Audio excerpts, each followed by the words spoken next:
Operation সিঁদুরের সাফল্যে সকল ভারতীয় সেনাবাহিনীকে অভিনন্দন ও ধন্যবাদ জ্ঞাপনের উদ্দেশ্যে ত্রিরঙ্গা যাত্রার আয়োজন করা হয় ভারতীয় জনতা পার্টির তরফে। মূলত সেই কর্মসূচিতে অংশগ্রহণ করতেই কলকাতা বিমানবন্দর থেকে বাগডোগরা বিমানবন্দরে এসে পৌঁছান রাজ্যের বিরোধী দলনেতা শুভেন্দু অধিকারী। তবে এয়ারপোর্টে নেমেই বিস্ফোরক শুভেন্দু।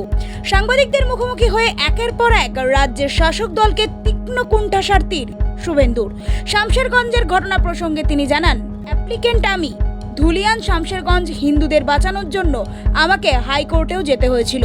ছুটির দিনেও প্রধান বিচারপতি হাইকোর্ট খুলিয়েছিলেন। হাইকোর্টের টিম ও কমিটিও গঠন করেছিল।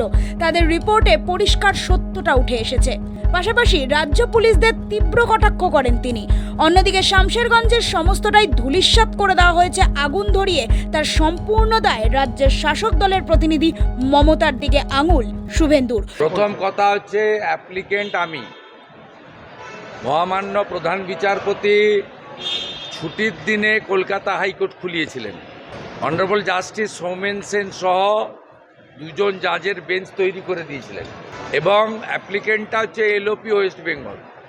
আমাকে হাইকোর্টে যেতে হয়েছিল এবং হাইকোর্টের যে 3 ম্যান কমিটি করে দিয়েছিলেন সিট, তাদের রিপোর্টে পরিষ্কার যে সমস্ত অবজারভেশন নয় সত্য উঠে এসেছে।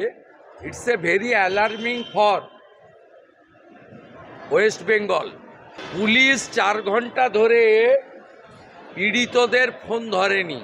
আপনি বুঝতে পারছেন কোন রাজ্যে আমরা বসবাস করছি?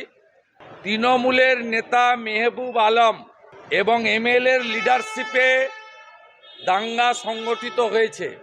এই দুটো সেন্টেন্স এনাফ। তবে সবকিছুর মাঝেও তিনি অত্যন্ত খুশি মনে জানান, 2025-এই পশ্চিমবঙ্গের আলিপুরদুয়ারে পদার্পণ করতে চলেছেন প্রধানমন্ত্রী। আলিপুরদুয়ারে বিজেপির শক্তিশালী ঘাঁটি। 2019, 2021, 2024 তিনটি বড় বড় নির্বাচনে বিজেপিকে জিতিয়েছে আলিপুরদুয়ার। তাই এবারও সেই দিকেই আস্থার বার্তা।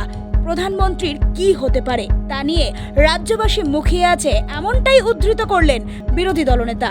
সকল প্রকার মন্তব্য শেষে সোজা সড়কের পথ দিয়ে শিলিগুড়ির উদ্দেশ্যে রওনা দেন বিরোধী দলনেতা শুভেন্দু অধিকারী। অত্যন্ত খুশির খবর, প্রধানমন্ত্রী পশ্চিমবঙ্গে 2025-এর পদার্পণ আলিপুরদুয়ার দিয়ে শুরু করছেন। আলিপুরদুয়ার আমাদের আন্তর্জাতিক এবং জাতীয় দৃষ্টিতে খুব গুরুত্বপূর্ণ জায়গা এবং আলিপুরদুয়ার ভারতীয় জনতা পার্টির একটা শক্তিশালী ঘাঁটি। 2019, 21, 24 তিনটে বড় নির্বাচনেই আলিপুরদুয়ার জেলা এবং লোকসভা দুহাত ভরে মোদিজিকে দিয়েছেন, পদ্ম ফুটিয়েছেন। তাই সেই আলিপুরদুয়ারের জনগণের কাছে আসবেন, নিশ্চিতভাবে জলপাইগুড়ি, কুচবিহার, উত্তরবঙ্গের মানুষও থাকবে। আর বার্তা কি দেবেন সেটা জানার জন্য সম্পূর্ণ বঙ্গবাসী আমরা অধীর আগ্রহে অপেক্ষা করব। Bureau report, Nobel Bangla.